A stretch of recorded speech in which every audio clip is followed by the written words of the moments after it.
So The Wizard of Oz has some of the darkest secrets behind the making of the film that I have ever even heard of. So the guy that played the Tin Man, his name's Jack Haley, was not actually the original actor. The original actor was supposed to be a guy by the name of Buddy Ebsen. He had to actually leave shooting after 2 weeks because he was poisoned by his own costume. The aluminum powder that was used for the costume poisoned him. It was reported that he would wake up in the middle of the night screaming because of the pain in his hands and arms and legs. So Hollywood goes ahead and finds someone to replace him, and instead of actually creating something that's safe, they go ahead and continue using the aluminum powder on Haley, but just making the paste a little bit thicker so that it isn't as easy to digest. And for Ebsen, it leads to difficulty breathing, in which he has to go to a hospital and stay in an oxygen tent. And again, they still did not switch to a safer product. And this was not the only toxin that affected cast members on set. Do you guys know the scene where Dorothy is laying in the field of poppies and Glinda the Good Witch sends her a little flurry in order to wake her up? Chrysotile asbestos, which is a known carcinogen, was actually used as the snow. And I don't know how else to stress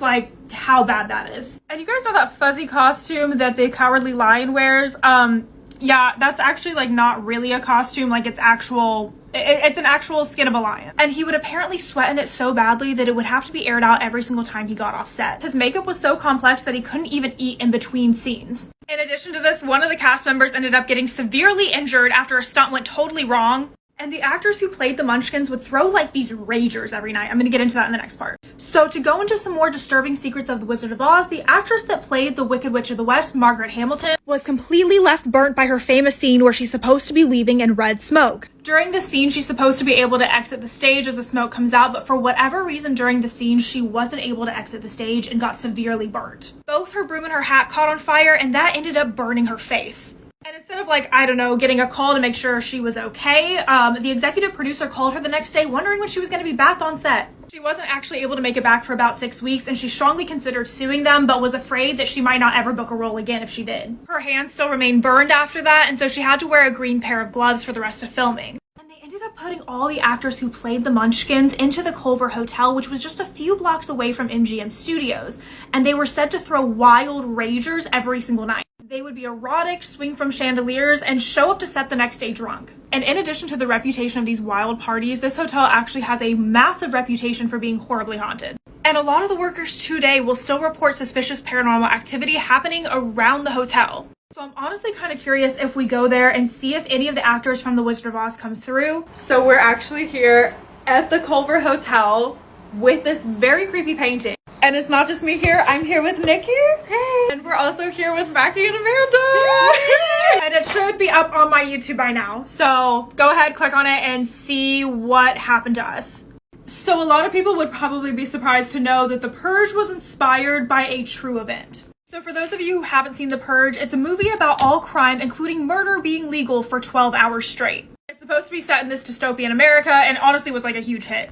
And this has actually been traced back to an ancient Roman festival, which the whole premise of kind of resembles the film. So the festival of Saturnalia would begin on December 17th. And it would always start during sowing season because it was celebrating the Roman god of agriculture, Saturn. The whole thing lasted about a week long, and the only rule was, that there were no rules. In terms of partying, the whole experience is described as being very similar to Mardi Gras, in which there was just a ton of booze and absolutely no consequences. But many of the drunken antics were just taken way too far, and people started to use this time to commit theft, vandalize homes, play pranks on one another. Drunken fights would turn into murder, and it was the perfect time to get revenge on someone who had wronged you. And this was not the worst part by any means. The officials were actually in on it, and they would pick a king or queen each year. They would basically just give them the best day ever, let them have festivities, give them a big feast, and let them have pleasurable nights before they would slaughter them on the steps of the Saturn temple in order to make a sacrifice to Saturn.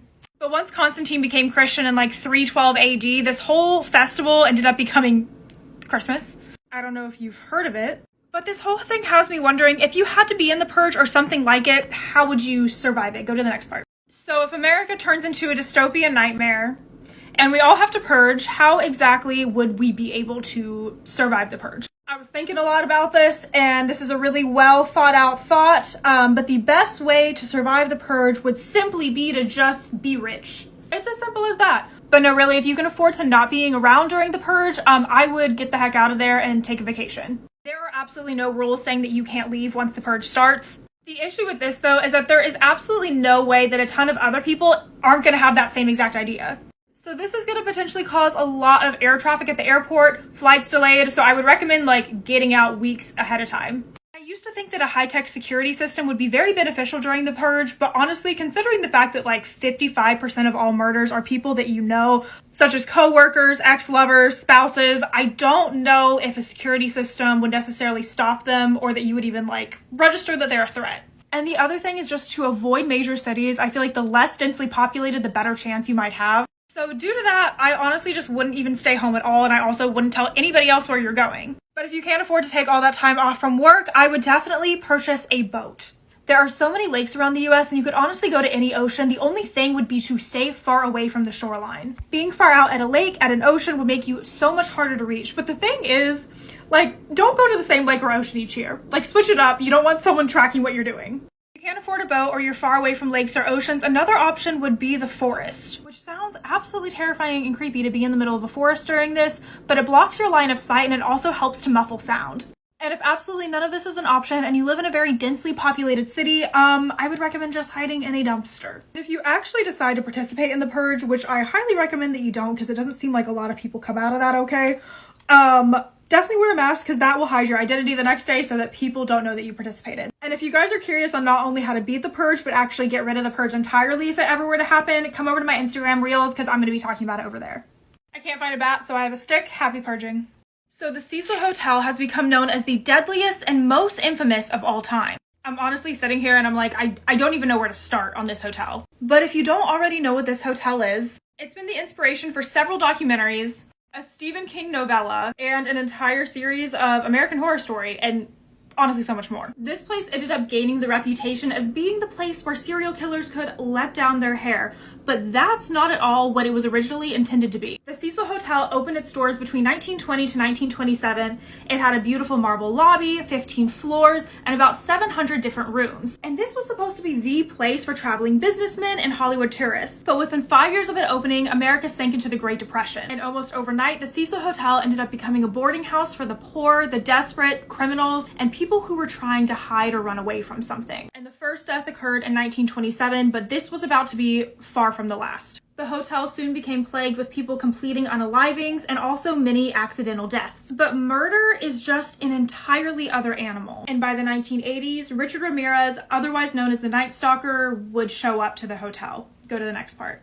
So this is the dark history behind the Cecil Hotel. So in the 1980s, Richard Ramirez ended up getting a room at the Cecil. His name ended up being the Night Stalker because he would always stalk his victims. And he would come back at the end of the day after looking for victims along Skid Row. And he would just walk back into the hotel, change in the back alleyway, and people at the hotel would see him with blood all over his clothes and they just accepted. Like, you would think that someone would notify the authorities or, like, at the bare minimum, kick him out. But not at the Cecil. And if he wasn't already scary enough, he was a literal Satan worshiper. Not to be confused with Satanists. And soon after this, a fan of his by the name of Jack Uderwager came all the way from Australia, where he was already convicted from killing someone else and then was released, came to the Cecil Hotel to start to emulate Richard Ramirez's crimes. While to the public, he was considered a minor celebrity for being a journalist. And this really is what started to change the hotel as being referred to as Hotel Death. But then the hotel gathered an entirely new reputation in 2013. The death of 21-year-old Elisa Lam has been the inspiration behind so many podcasts, documentaries, videos. And she wanted to stay at a place that was marketed for like hip young people, which was the Stay on Main. But unbeknownst to her and a lot of other people who went to go stay at the Stay on Main was just the Cecil Hotel rebranded. A very eerie video of her came out on an elevator soon after she went missing, which is what brought so much attention to this case. And soon after, she was found dead in the water tower of the hotel after people in the hotel had been drinking that water for days. But there's still so many sinister details surrounding this hotel, and it also mind boggles me, how could all of this just happen in one spot? Is there something more evil or malevolent going on? I had the opportunity to go to the Cecil Hotel to see if there were some answers. It is by far the most terrifying video I've ever made, and I was a little scared to upload it, but it's on my YouTube. I had someone tell me the other day that sleep is just death being shy. Dreams just are extremely freaking weird because nobody really knows why we do it, but there's so many theories surrounding dreams. And dreams are extremely difficult to study considering that we forget about 95% of our dreams anytime we wake up, especially within the first 10 minutes after having them. And the ones that we tend to remember more often are actually nightmares just because those have a stronger emotional charge around them. In 1952, researchers at the University of Chicago found that there's a certain amount of electrical activity that happens in the brain a certain time everyone is sleeping. When they would wake up people who were participating in the study, they would always say that they were dreaming during that part. And REM sleep almost has the exact same reactions in our brain as it does whenever we're awake. It's called paradoxical sleep. The production of actual chemicals inside the brain during this are essentially blocked. So it's kind of like if you're having a dream about fighting something or running away from something, you're paralyzed in real life. You're not actually doing that. Unless, of course, you have REM sleep behavior disorder, which is where you're acting out your dreams in real life. And while acting out your dreams can just mean sleepwalking, it can also mean jumping out of a 2-story building. You can be inside of a dream and realize that you're dreaming, which is also known as lucid dreaming, or you can be completely ready to wake up, yet your body is still not able to move yet and you're still paralyzed. So, sleep paralysis. Sleep paralysis needs a whole video in and of itself. But why can't we really seem to figure out the purpose of sleep, and what are some of the theories behind that?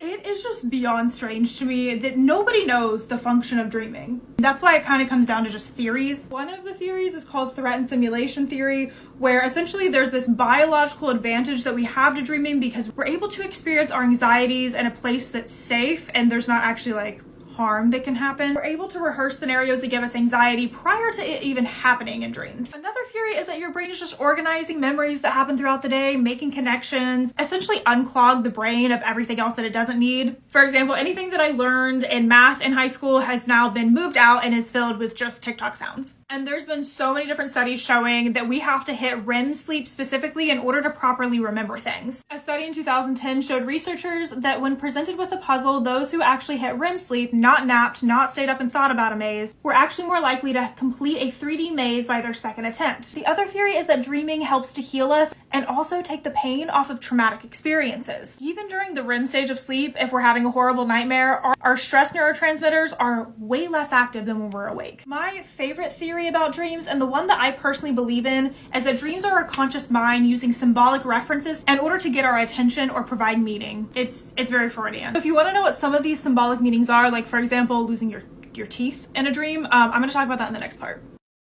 So what exactly does it mean if you dream about your teeth falling out? Dreams are filled with so many symbolic meanings, and each of them have their own message that your subconscious is trying to get across.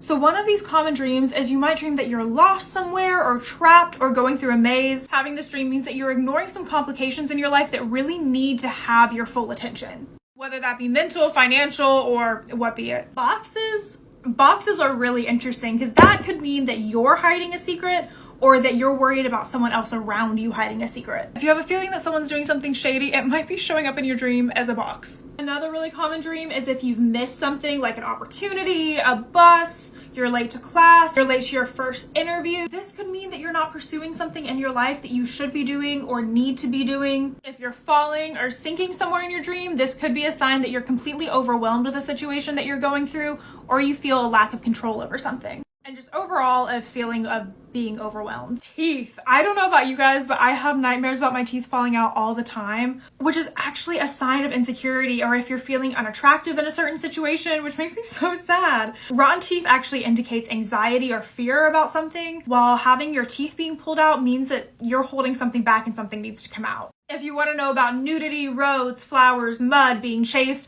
I'm going to talk about all of that on my Instagram Reels.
Imagine opening your door only to see children standing there with lifeless eyes. So I'm truly, truly terrified of black-eyed children. Black-eyed children are paranormal creatures that are said to resemble children 6 through 16. They have pale skin and black eyes. And when a reported encounter happens, you have to actually invite them in order to be in any danger. So how did this legend even get started? Well, tabloids have been covering the tales of these sightings since the 1980s. The biggest source who was indicated to have started this on the mainstream happened in 1996, in which a Texan reporter by the name of Brian Bethel had 2 alleged encounters with black-eyed children. So Brian was sitting outside of a theater in his car in Abilene, Texas, when he got a knock on his glass window. There was 2 boys there who seemed to be around the ages of 9 and 12, and they were both wearing hooded sweatshirts.